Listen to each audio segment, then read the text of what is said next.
রাজধানীর গুলশানে সাবেক সংসদ সদস্য শাম্মী আহমেদের বাসায় গিয়ে নিজেকে বৈষম্যবিরোধী ছাত্র আন্দোলনের সমন্বয়ক পরিচয়ে চাঁদা দাবি করেন আবদুল্লাহ বিন সোলাইমান রিয়াদ।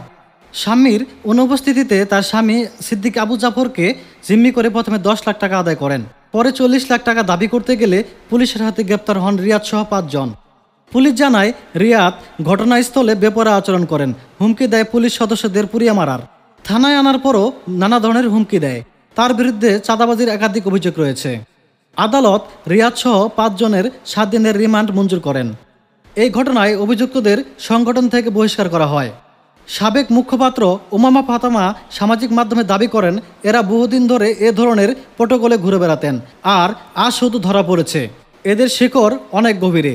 চাঁদাবাজির ঘটনায় সবাই অবাক হওয়ার ভান করছে বলে মন্তব্য করেছেন উমামা ফাতেমা। আরও বলেন, বিষয়টা কিছুটা হাস্যকর বটে।